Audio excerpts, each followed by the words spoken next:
Hi, everybody. Welcome to the August installment of our monthly live stream series. The Darkest Horse, your host for today, is a minority and women owned next gen diversity, equity, inclusion, and accessibility consulting firm based here out of what is colonially known as Chicago.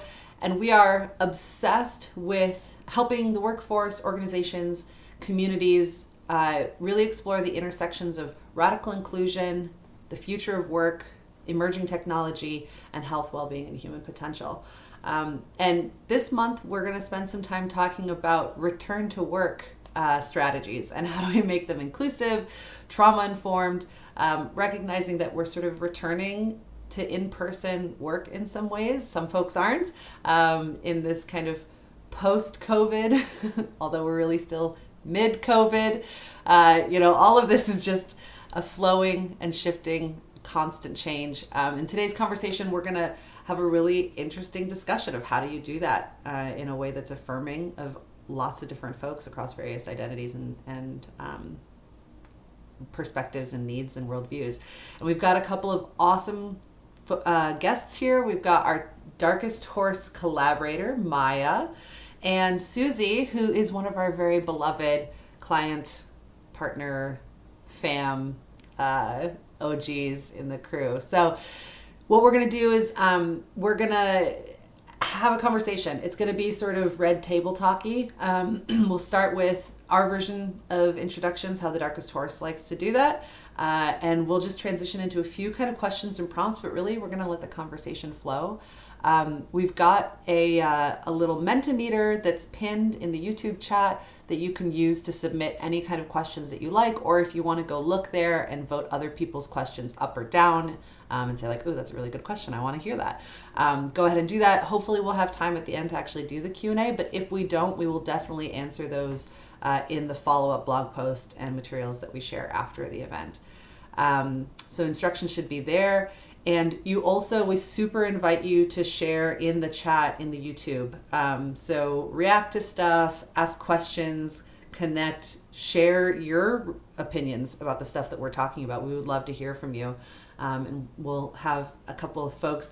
Zayden, our wonderful intern and production extraordinaire, is in the chat and is going to be helping us out with all of that too. So really excited for this conversation. So I am excited to introduce our guests today. And here at the Darkest Horse, we do not do our intros by talking about our credentials and our titles the way that so many folks do.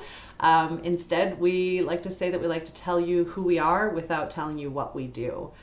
So I'll actually kind of model this. I'll kick it off. My name is Rada Jovovich. I use she, her pronouns.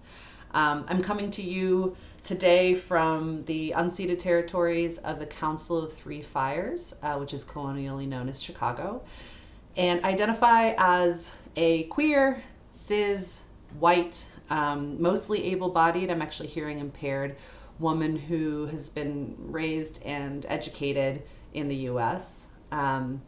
And we like to share those identities because recognizing those things are a big part of understanding like how we see the world, how we move through the world, how we are perceived by the world, and therefore sort of the voice that we're coming into the conversation with. And for anyone with any visual impairment, I'm a white woman in my 30s with long black hair, wearing a black top and a green sweater.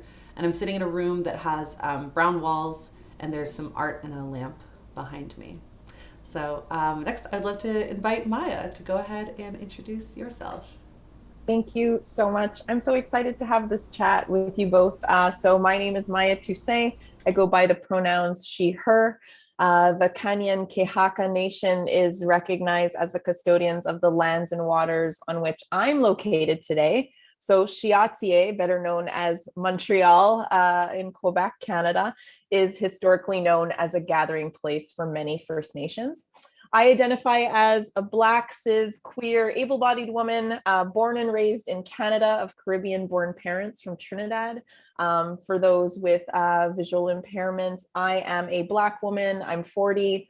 I'm told I look 25, and I have light pink afro with a shaved side, huge green and brown glasses, and I'm sitting in my home office surrounded by abstract art and a cat condo. My shirt is an African print with whimsical flowy sleeves. Suzi, I kick it off to you. All right, thank you, Maya. So yeah, I'm Suzi. My pronouns are she, her. Today, I learned some of the history of where I'm sat today, which is in the colonial known Chicago. And via Rada's description, I'm very excited to go away and learn far more about that and the history of kind of where I am today and sort of how it came to be. So I identify as a white, cishet, able-bodied woman. I am, as you can probably tell, originally from the United Kingdom. I moved to Chicago in the US 2.5 years ago, so very excited to be here. For those of you who are visually impaired, I'm in my mid-30s, as I say, a white woman. I'm blonde, I'm wearing my hair up in a very messy bun. I have a nose ring, light pink rimmed glasses. I'm wearing a white top, and I'm calling you from my bedroom. So behind me is my bed and a lamp that you can, for those of you who can see that. So thank you. Beautiful, beautiful. Thank you both. And I always am just so thankful for folks that kind of just jump in the flow with the disruptive and sometimes, thought-provoking ways that we kind of do things here. So really appreciate y'all doing that and sharing. And so the first question we like to ask is just, how are you showing up today for this conversation? And I mean, both what does this conversation about returning to work sort of bring up for you? And just sort of how are you noticing yourself feeling about having this conversation? So really anything that you want to share about how you're arriving is welcome. I can invite Suzi to kick us off here. Sure. So this is definitely very timely. It's very much on the top of our minds as we think about this from a business perspective. But the thing that kind of was really interesting and stood out for me was that when we started this conversation in our own business and we started using the language that the CDC have provided and kind of what you're seeing in sort of relevant information and guidance out there as a return to work, our people really sort of came forward to say, hey, wait a minute, I have been working. Can we call this return to office?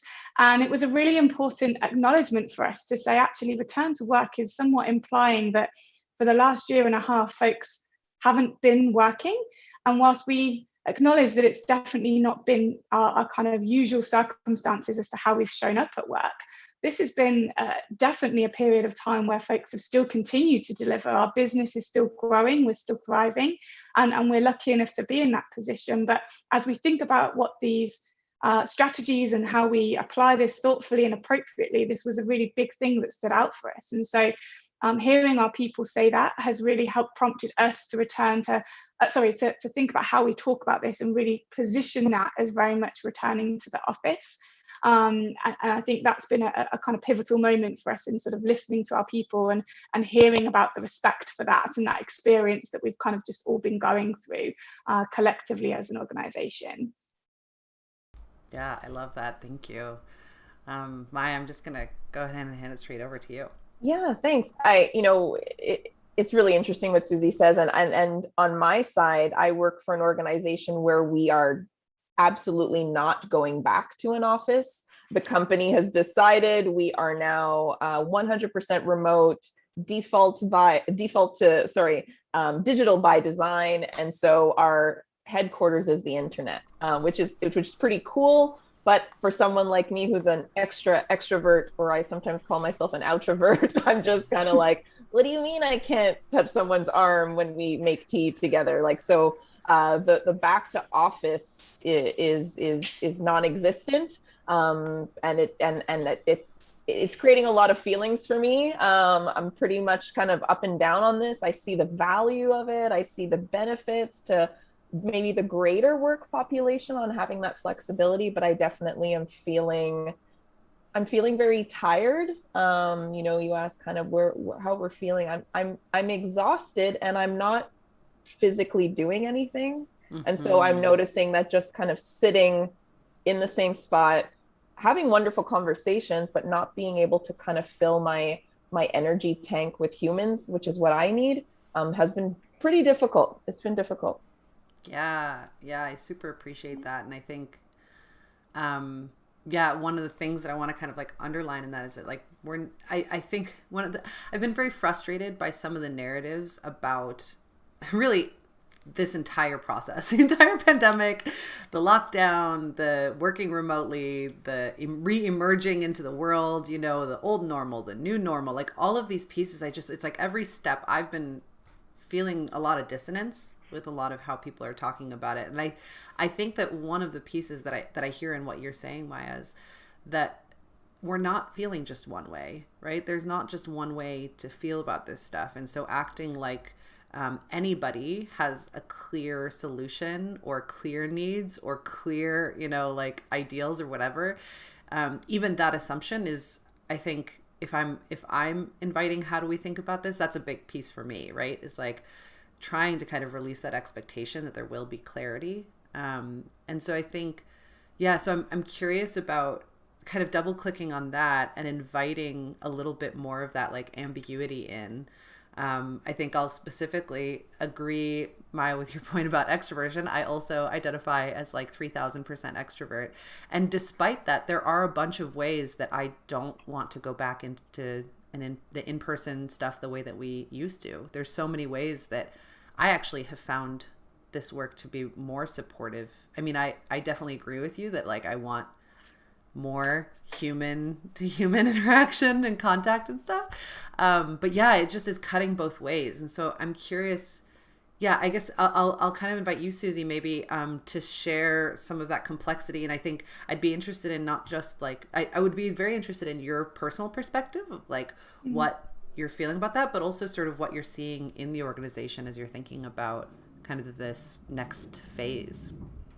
Yeah, sure. I think it's definitely one of those things where, you know, where the office being cut off, and, you know, personally to me, I'm probably quite similar to you both in that, you know, I fill my energy cup with people and interaction and social interaction. So having all of it cut off at once was quite severe in terms of how it felt. And I think, you know, processing that. And I think the instant reaction is I want it back. And as soon as I can have it back, I'm going to go out all the time and I'm going to go to the office every day.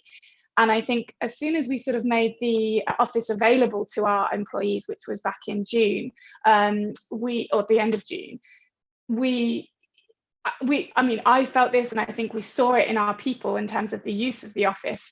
Nobody's going. And I think the reality is like, once it's been opened again, I'm sat here being like, okay, well, I really wanted that, but now I'm actually like, now I've got to put real clothes on, got to actually like wash my hair. And actually, as much as I want that human interaction with our folks, it's like, you know, that whole change of like what has now become your routine of how you get up, how you deliver, how you go to work has all got to shift again. And it's almost like I wasn't ready for it. And there's also so much uncertainty still of, am I putting myself at risk or other people at risk by leaving my house and doing these things every day? And what's the right amount of time to do these things? And what's the right way to approach this? And I don't think I'm alone in experiencing those questions and feeling those feelings, because, you know, we're seeing that from an organizational point of view, that having the office open, which everybody kind of said, hey, I would go and use it, hasn't happened, because I think we're still kind of in a state of flux and sort of experiencing that all over again as a version of, okay, so now what's my routine and how's that changing? And I think it's interesting, particularly for those who are parents who are sort of going through this process and thinking, well, I still kind of have to be around at these times. And actually, as much as I want to be there, the flexibility this affords me in the other areas of my life, I kind of don't want to give them up. And how do I manage and balance all of that? So I think this whole experience is coming back around again, almost in another way, as we start to navigate kind of what does normal look like now, and how do I put that back into my life in a way that feels comfortable to me with so many uncertainties that surround it. Yeah. I want to like underline a couple of things before I kind of pivot to you, Maya. Is like, I think that it's almost like I'm seeing sort of three layers. There's the layer of the actual sort of how do we work and what is the like future version of that really blends what we've learned about different types of work and what works for different folks and how do we keep that flexibility. And that's sort of like almost like an end state. And And then there's the second layer of the actual change aspect, right? The change and uncertainty, right? And that like that there are a lot of ways that even the shift, even if it's shifting to something awesome and perfect, that's still a process, right? We still have to like pay specific attention, not just to designing the solution, but to getting there.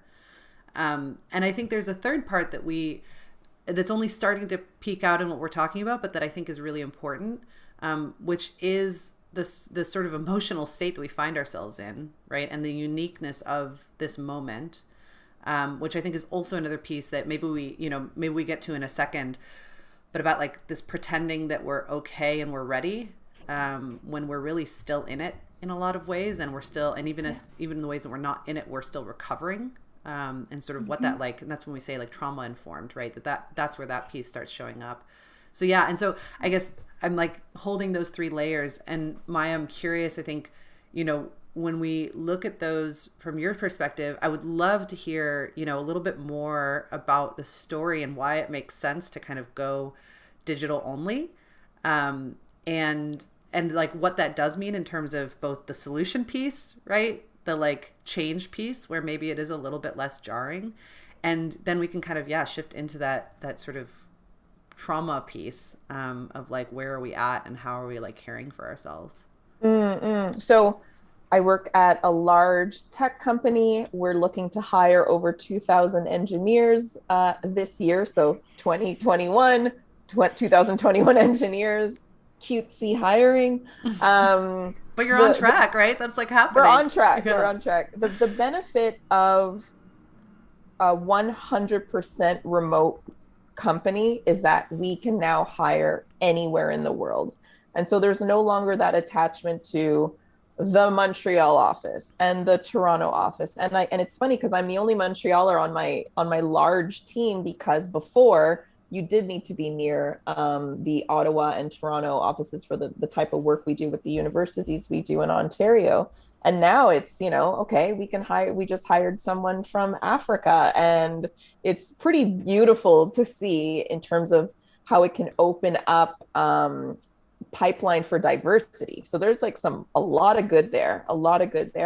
That's in terms of, the mindset. I wasn't in the, rooms with leadership, but it feels like it's let's take an intelligent risk. Let's try something new and let's go all in. And this is my interpretation of what was decided. They pretty early in the pandemic, like early last spring, summer, were one of the first to say, we're going digital. Like they kind of called it out, and then it was more firmed up when I joined the company a few months ago. But in terms of the change management, there wasn't really it was kind of a statement. And I do think that it has its benefits of, take it or leave it. Again, my perception, take it or leave it. I'm sure they know that there's going to be some folks who love the idea, some who don't. The people we hire are arguably going to be more open to it than the folks who joined earlier, specifically for the office culture. And that's something I was hoping to get, was office culture. That's what I thrive on. And then unfortunately, it's like, oh, I'm never going to get to go back to the office. But in terms of trauma, I think a lot of the things that are coming up for folks are, well, I was used to this way. I want to have the option to go back to that. And there's no option.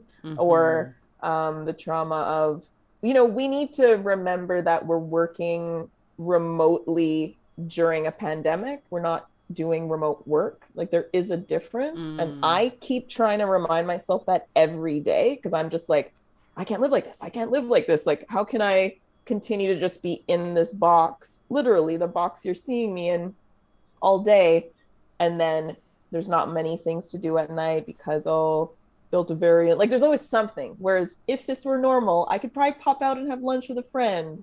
I can go do a 5 à 7, we say, a happy hour in Montreal. But those things aren't available. So the tools that we normally have to feel good have been taken away, have been messed with, have been changed. And so I know for me, that's the trauma that comes up. That's the negative feelings that come up are, I don't have the tools that I used to have for my self-care. And so I'm again really trying to work through that, talking with friends who are working through that, and everybody has a different self-care package, has a different trauma package, has a different change management package. And so how do you even adapt to everyone? I don't think you can try, but I feel like, man, that'd be wonderful, but I can't picture it. Yeah. I don't know. Yeah, there's so much in there. I think, yeah, I think this is where this piece of like, we're not just at a 9 to 5, right? That our like 5 to 9 also exists and comes in with us. And that's like the core of so much of this inclusion work, right? Is recognizing that like we don't just leave whatever exists outside the work space when we enter the workspace, especially when it's the same space, right? Susie's literally in her bedroom, right? And like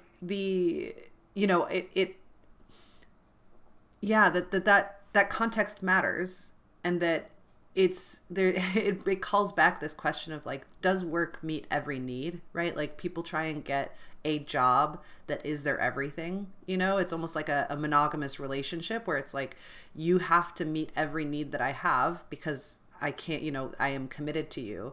And that becomes especially true when other options like your happy hours, like your social interactions, are sort of stripped away. And I think, I'll add in these layers of like a life-threatening disease, right? That is highly contagious, and that I think we all at least are like 1 to 2 degrees away from certainly somebody who's gotten COVID, but many of us from someone who's died of COVID, right? And also that other people have died during this time. And a lot of those months were in times when we couldn't do the grieving practices that are part of many traditions, right? And part of our sort of human need to gather and recognize and celebrate, commemorate, grieve in community. And really, do everything in community, what it means to be in community. So I think that, I hear also specifically what you're saying, Maya, of like, there is no solution. I don't know how we're going to make a solution. And I want to like click there and spend a little time, not trying to necessarily say, here's the solution, but just kind of, be a little bit curious on that. And so I guess I think, Suzi, you've talked about sort of how you all are thinking about this, and I think there's a lot of kind of wisdom in it. So I'd love to kind of, pass it to you. Yeah. So I think this is, certainly as we've started to kind of think about, well, what is our strategy for this? How do we support our people to continue to be their best selves at work and in turn produce their best work? That's kind of ultimately our philosophy around how we try to think about running our organization across all facets. And so I think as we've started to look at this, I think the one thing we've held on to, which you really hit on there, Radha, was that this experience has been traumatic in itself, and that we have all in some way been touched by the experience of being in this pandemic, directly or indirectly. And that comes with it sort of additional facets of what we've kind of elevated to the forefront of our business strategy. So things like mental well-being and wellness, how are we equipped to support our people psychologically to be safe in our organization, or to have access to tools to support them where they are experiencing periods of loss, anxiousness, depression, etc. These things have been extremely heightened, as we know, across the world in terms of our collective human experience of this pandemic.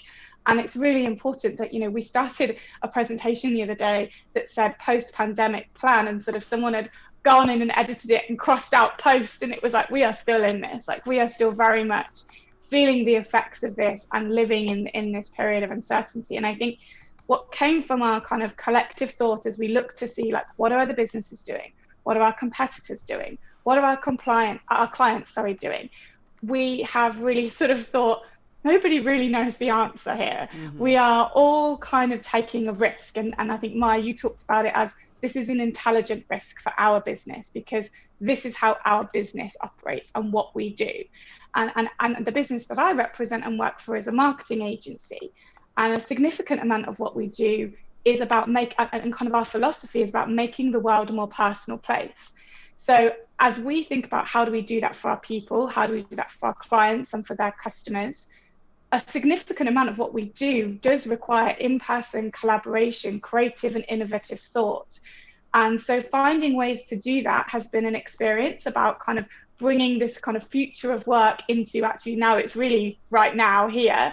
How do we do that, maintain the quality of what we do for our clients, but also how do we ensure that the people that we hire and the people that we are essentially responsible for in our organization have the best opportunity to do that in a way that makes them feel good about their performance, about their career progression and what they're delivering. So how we've started to put it together is to say, well, we want to enable choice and flexibility to continue as much as we can realistically control. So, and because collaboration is so key, we don't want to create a remote only setting, but it's spurred a conversation about what is the office for now? You know, what do we actually utilize the office space for versus it being you come to the office to work? Like, what is that space for? And how do we create a space that generates purpose? And therefore, what you come in for is not just, I come in to do my 9 to 5.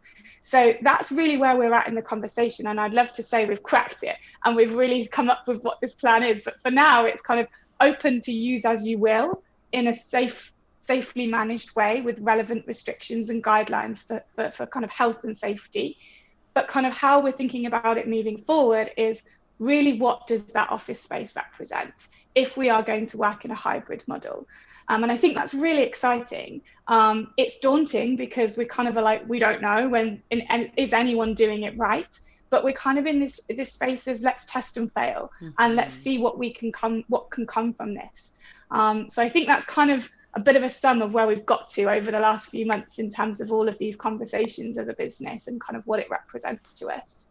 Yeah, I love that so much. And I think, you know, and I want to invite folks that are in the YouTube to throw in the chat. I would love if you wanted to share what y'all's offices or what your teams are doing, and sort of, yeah, how you're feeling about it, what you're excited about, what you're terrified about. Would really, really love to invite some chatter in there. And I think you are kind of singing a beautiful song that the Darkest Horse loves to sing, which is like thinking about these things as sort of design thinking challenges, right? And what I heard you do is sort of ask a really compelling how might we question, right? Of like, how might we reimagine what the actual purpose of the space is, right? Rather than trying to like achieve the same objectives that we used to have. And this is a big piece that I'm kind of actually excited about, this the way that not just the pandemic but also sort of racial awakening and social consciousness and awareness of trauma and awareness of collective, you know, and community and stuff like that has led us to say, I think maybe the old way was kind of garbage. Like, I think maybe we don't want to be striving for how things used to be, because it wasn't really even working for the most privileged folks, right? It wasn't even good for the folks like at the top, you know, and it certainly wasn't great for everybody else. So I really like this invitation to say like, well, let's actually get back to the why behind and what's important about that, what's important about space. And how do we actually think about that as a work community specific and unique to our community? And I also hear this emergent piece, right? This recognition that like maybe what's true today won't be true tomorrow. And how do we actually build that into the strategy as well? And so, you know, put in my usual plug for Adrienne Marie Brown's emergent strategy and really kind of showing up to it in that way. And I think the other piece that I want to throw in that I heard that I actually saw, Sonia Renee Taylor posted a video just today about being in New Zealand where she lives and really feeling like her government cares about her, you know, through the way that they're dealing with COVID and contact tracing and stuff like that. And it was really very moving. And that was, you know, this morning, and as I was thinking about this event, I was like, that's another piece. Like I really want to invite, like, how do we make sure that it's really clear that our communities that we care about them, right? And that before anything else, their health, their well-being is prioritized and is centered in our decision making and making that really transparent. And I think or did you want to? I was just going to say, I think that is really where we've seen over like the last year and a half and kind of how it's coming through now is like the emerging priority of skills and kind of how empathy and leading with empathy, building and designing your business with empathy has become really critical. It's not a soft skill, it is a core skill of how businesses need to operate and work moving forward. And that is not just about for your people, but it's about how you continue to grow and be successful. How we attract and hire talent, how we compete in our market is going to be down to kind of some of these decisions that we make right now, and making them with an empathy and trauma-informed approach is only going to help us move that faster forward. So I think that was just the kind of other piece that was a bit of a like, yep, that's so important for, I think, us right now, and I think we're seeing it spill out in other spaces. So yeah, 100%. Yeah, and I know, Maya, that you were nodding emphatically, and I also know that y'all are doing some really interesting stuff with your physical space, and really kind of rethinking that. So I'd love to hear about that and whatever else kind of came up for you and all that. Yeah, no, a lot of good stuff came up. We've talked about finding the right solutions and what's the right thing to do, and I think it also we need to maybe frame what does a solution mean, and what does right mean, and for who, because maybe finding the right solution, it just means for the most people, because we're not going to find it for everybody.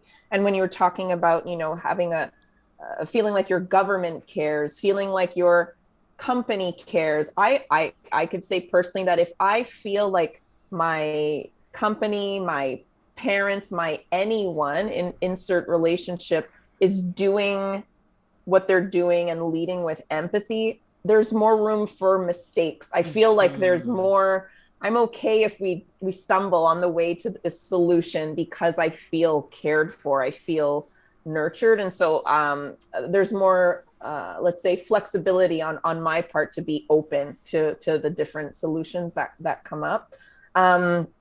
Yes, so that I wanted to say that. And in terms of flexibility and what we're doing in terms of the space right now. So we have offices all over the world, and we're just kind of hanging on to a handful of them, a few of them.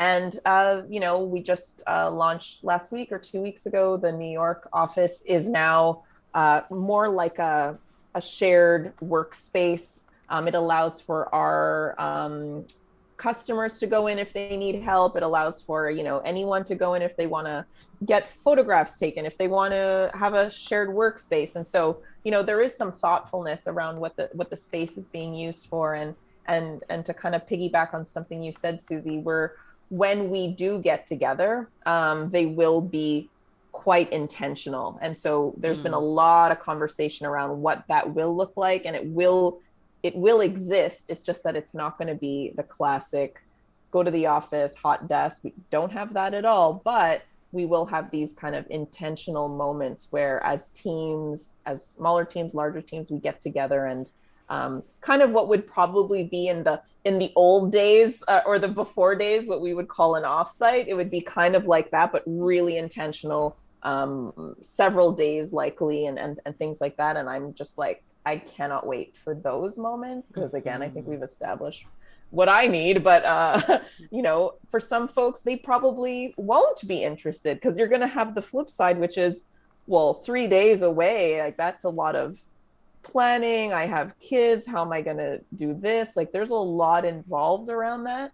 But for the most part, for most of the year, you no longer have the commute that was affecting maybe childcare. You no longer have, so there's a balance to be had. I don't know what it looks like, but again, going back to what is a solution or what is the right thing, I think it depends on how we're framing that and who is it right for, Yeah, that was one of the things I heard in you that I wanted to underline too, is this question. You said, I don't know, do we do it for the most people? And I think that as we're thinking about this as like a design challenge, you think about who is the user we're designing for, right? What do we believe to be true about that user? And how many user personas, right, are we actually designing for? Because I might argue that instead of designing for the one that we have the most of, I would be designing through an equity lens, right? Like who actually needs the most, right? Or who, how do we actually orient more resources toward folks who have less resources, right? But I think that's part of this question. And I think especially, ever since the pandemic started, we've been saying, oh my gosh, the future of work came early. We knew it was coming eventually, and here we are. And hearing you, Maya, talk about, this world of talent that you can now recruit from because you've committed to digital only. And we're starting to see the real consequences and the real, extra challenges in that, right? Thinking about like, well, what does pay equity look like when we're talking about different roles in a universal market, and like how we value different types of talents and skills and locations and stuff like that, and all of the other inclusion oriented pieces of like, okay, now you have a lot of different types of people collaborating, presumably across language, across identities, across worldviews, across experience, and that all becomes really complex, and a big surge. And I know, Suzi, we didn't really talk about this piece extensively, so I'm putting you a little bit on the spot on something that I don't know that you are necessarily responsible for. But I'm curious. I mean, you all are an international firm, right? And I'm curious, like, how that's kind of playing into this for you all. Whether you're sort of creating like a North America strategy and having them be fairly independent, or how the different geographies are sort of, connecting. I'd be really curious to hear about that. Yeah, it's been very interesting because we have a huge part of our business which is based in Asia, where actually they've been back in the office. There's kind of back to normal in some respects for a significant amount of time, longer than we all have in the other parts of the world. And so for them, we're sort of also learning from like that experience and kind of what tactics did they put in place to be able to manage that safely, and kind of how did that happen. But I think what's been really interesting in the feedback we've had from our people is whether you have been kind of part of the kind of international cohort and kind of on global calls or global collaboration meetings, etc., but also whether you have not been in the head office in the location. So for example, in the US, we have folks in California, some folks in Nashville, but they are very few compared to those of us who are based in Chicago. And some of the feedback that we've heard from across the regions and across where we're located is people feel more connected than they ever had done before, because of this unified experience of everyone needing to be remote. And I think there was something really interesting in that. And it was like, not everything we've taken away from this is bad. Some of this is really great. And what can we hold on to kind of replicate and continue to be part of how we operate as an organization inclusively? And I think this other piece, which I think, I sort of referenced the experience of the working parent and kind of how this has enabled a very different way of life. And I'm not saying that's been all good. There's definitely been some kind of an experience of getting used to that, having children at home and sort of the stress and pressure of what that means. But as children are returning to school, it's kind of giving folks a bit more flexibility to say, well, between the hours of actually 8 and 10, I'm not going to be available, but I'm going to be working these hours.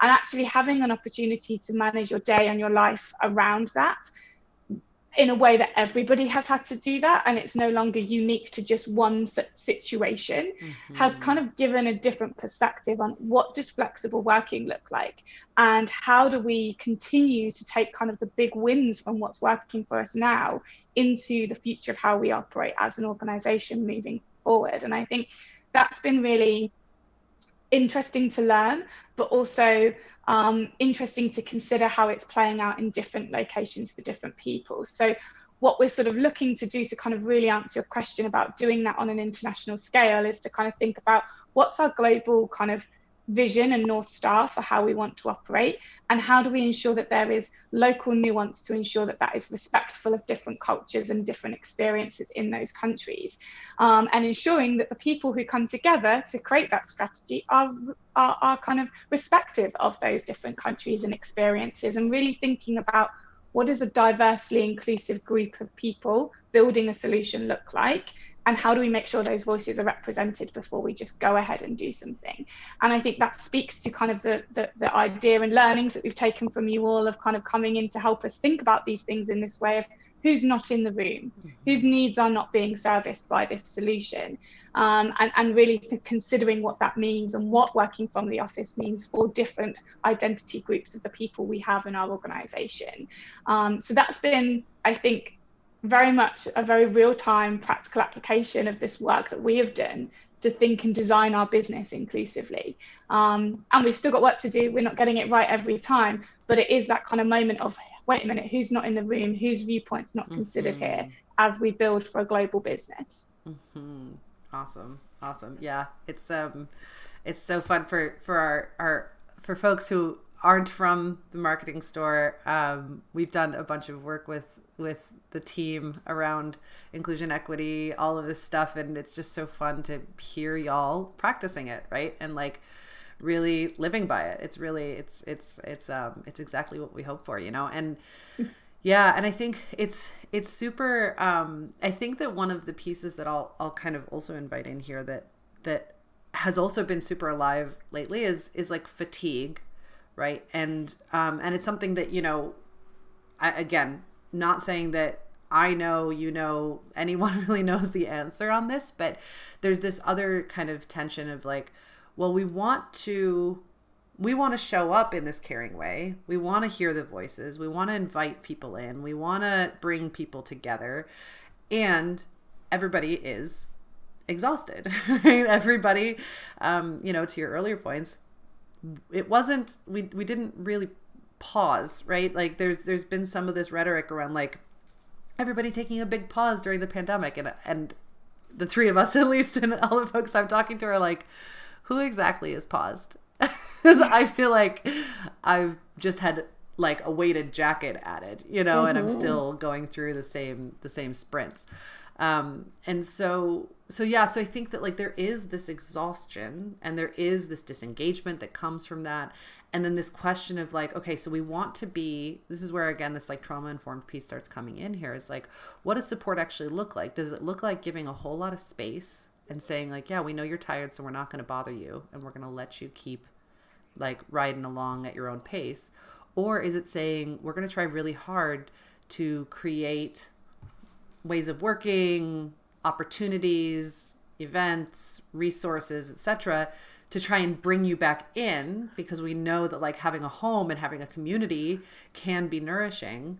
And yeah, and so I'm just like super curious about that, both in, you know, I know that this is not, I'm not asking you all to have expertise on what everybody's feeling, but I'm just curious about what you've seen, and how you're kind of moving with that. Yeah. And I like, yeah, I'll stop there. And I think maybe I'll invite Maya to chime in first. Yes. Yeah, I love that question, because I'm listening and I'm like, oh, the space. Yes, I definitely have needed the space. And then it got to a point where I felt I had too much space, and I found myself very sad that no one was checking on me, and whether that's colleagues, so work setting, colleagues, the business, HR, and this is let's say last year at a previous employer, that space was really deafening, and ultimately led to me leaving because I didn't feel supported in any shape or form.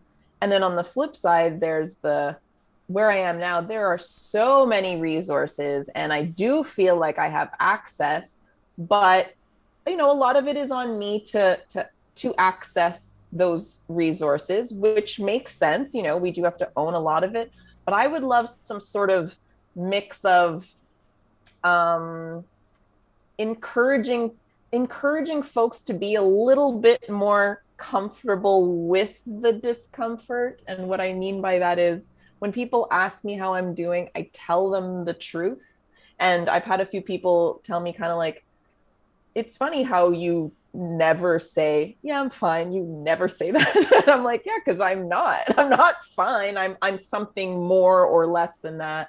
And you know, we have stand-ups at work, but they're, you know, digital stand-ups. So just kind of like, what are you working on today? And I'll just kind of like, I need to hydrate. I hope you guys are okay. And just, I'm giving more information around the emotions than just about the tasks. And so for me and for the folks that I've talked to, some sort of combination of allowing you to ask for the space, allowing you to feel comfortable enough to say, I need a mental health day, a space where you feel like you can just say, I'm not feeling productive. But then on the flip side, you know what? We've got a little gathering scheduled where we're all just going to play a stupid game online on Thursday at 3 and like giving me access to participate. That's what I find works for me. And it goes back to what we've been talking about in terms of having choice, which I feel is ultimately what a lot of us just want. I just want the opportunity to choose things, to choose to be this way today, to choose to show up this way today is what I feel could work for a lot of folks, Yeah. Yeah. Yeah. Suzi, do you wanna? I love that. And I think it's definitely been tricky to balance this, as my part of my role is in the people team, and you're very much seen as the kind of guardians of those sorts of processes or policies, structures, to be able to support people and kind of engage people on a different level to sort of check in. And obviously checking in has felt like a huge priority over the last year and a half. But I think balancing that with what is your inclusion strategy and how does that go across everything you do versus being sort of something separate, and kind of weaving it in. It's almost given us a heightened opportunity to kind of prioritize doing that and kind of position this as part of our business strategy and how we do things. And I think there's some really interesting stats we've been hitting our leaders with to sort of get that buy-in for why this is important. I think most recently there was an article that had kind of the 7 trends of the future of the hybrid work world. And it said that something like in the last year and a half, 1 in 6 people have cried with a colleague at work. And I think, yep, hands up, that's me, maybe more than once. And I think, what does that say to us? It says that, by kind of inviting work into our space, which we didn't truly invite out of choice,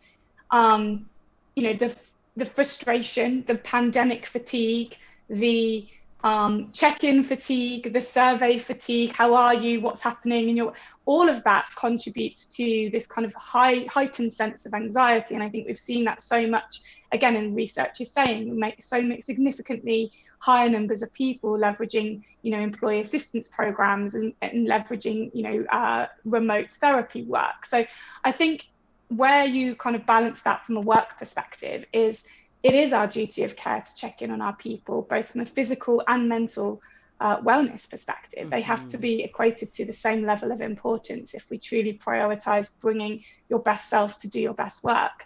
And I think we won't always get it right. And I think we err on the side of over checking in versus giving too much space, because what we've noticed is that has been a requirement from our people, and they will be vocal when they say this is too much.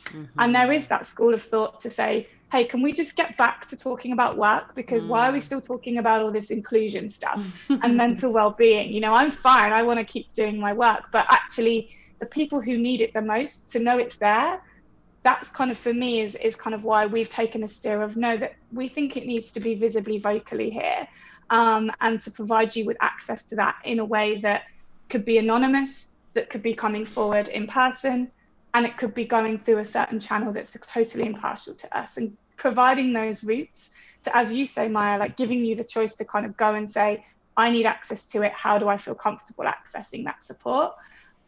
That's been a priority for us, and it has been something that I think we've definitely erred on overdoing, but has kind of resulted in the feedback from our people, which is, I feel like this business truly cares about how I am and how I'm showing up. And that makes me feel like I want to continue showing up, because even though I'm tired, even though I feel burnt out, although my workload hasn't really increased, but I just feel like that from this experience, I feel like I want to keep doing it here with these people. And that's the one win we take away from that, right? Totally.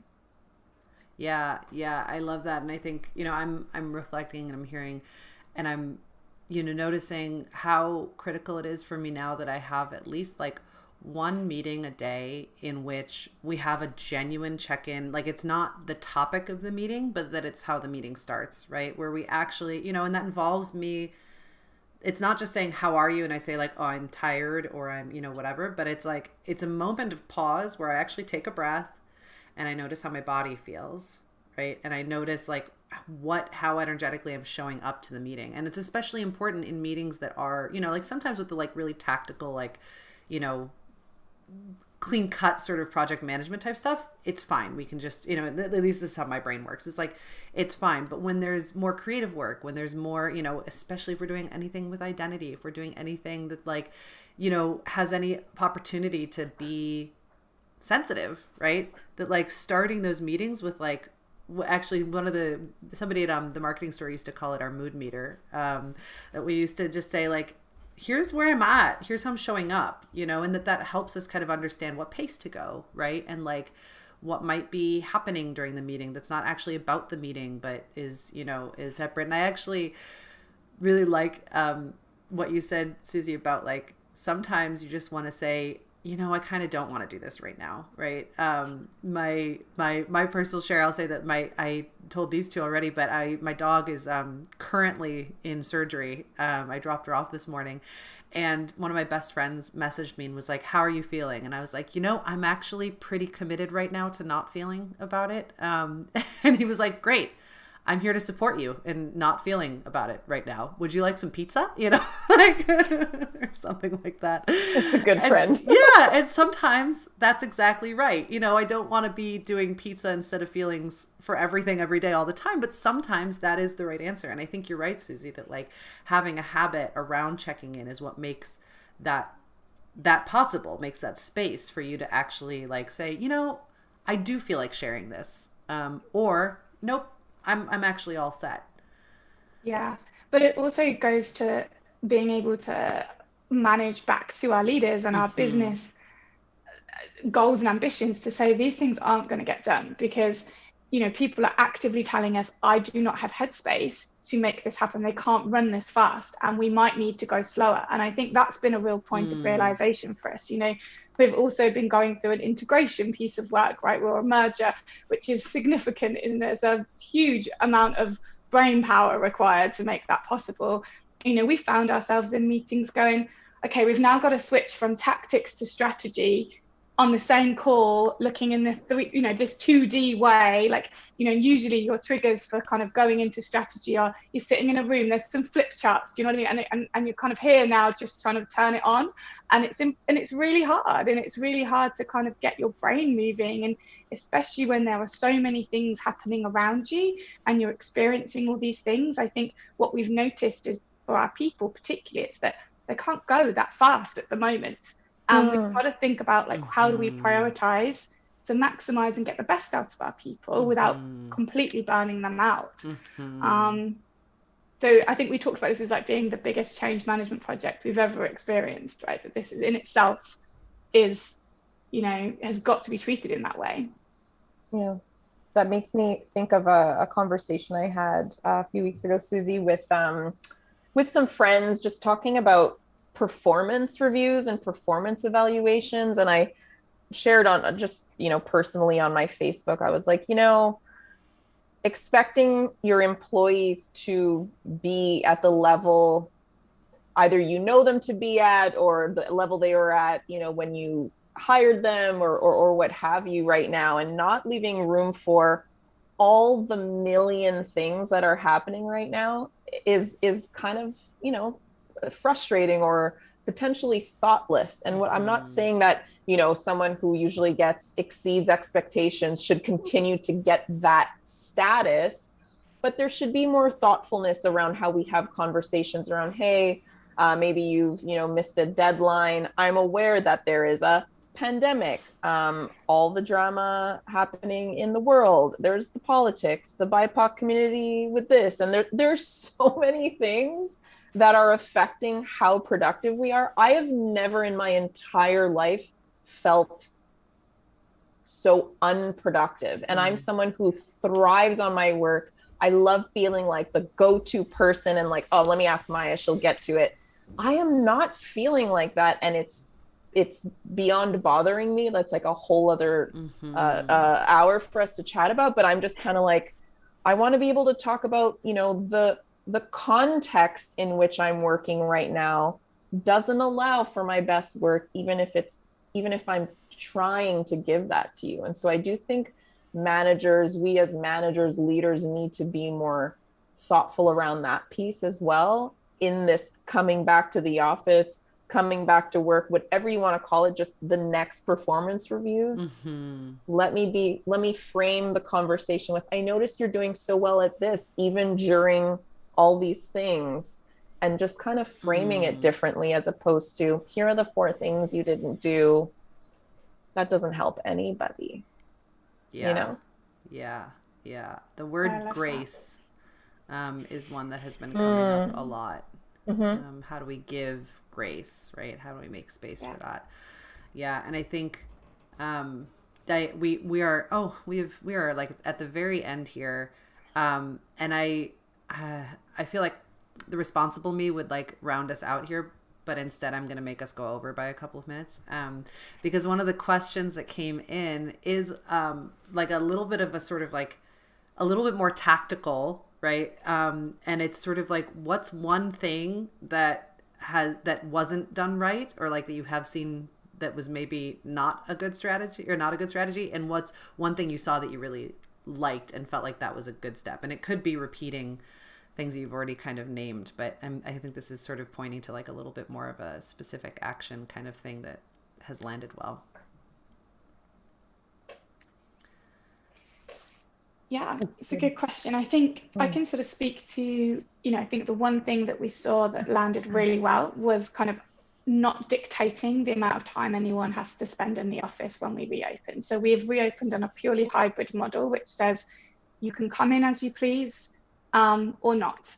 And I think why that was kind of a good move for us is we saw that among our competitors, that wasn't happening. And those folks were looking to leave those organizations because they felt that their organization wasn't listening to the experience they'd gone through. And actually, I'm not ready for you to enforce or mandate for me to be in the office 3 days a week. And so for us, that felt like when we sort of saw that happening around us, we were like, okay, that was a good thing. We did good. That was a good idea. We've definitely considered that in the right way. And I think, one thing that kind of that we haven't done, or maybe we haven't quite got to yet, is really thinking about how we do this in a way that kind of brings our organization together more. I think we've not quite cracked how to bring the culture piece into what it means now being more remote. And that's the piece where we are learning and figuring out still, like, how do we hold on to who we are and our identity as a business, as a culture, when we no longer physically are seeing each other and we've created a hybrid working model. That's where the sticky part of this is right now, and we're not quite sure how we're doing that, and haven't quite cracked it using our remote tools just yet. So I'd say there probably are two bigs for me. Yeah, I love that. Thank you. I think thanks, Suzi. I'm with you on that. And I think what doesn't work, or what I've seen not work, is rigidity around anything. And so literally, whether it's your policies, how you're approaching your team meetings, if it's, like you said, the back to the office, or in our case, maybe it's the time in which you log in. Rigidity around anything right now, I just feel doesn't make sense. Like, I quite literally am thinking of that even on a personal level. My expectations of my friends, none of this can be rigid because we're all handling this differently. And I am not a morning person. I try to not have anything going on before 10. I tell people that in interviews, and like, if you need me at 8, like, it's going to be rough, I'll do it when needed. But the last 2 weeks, I've been getting up before the entire team. And so they're checking in because they're like, are you okay? I noticed you're up early. Are you having trouble sleeping? There's a thoughtfulness there and why they're asking.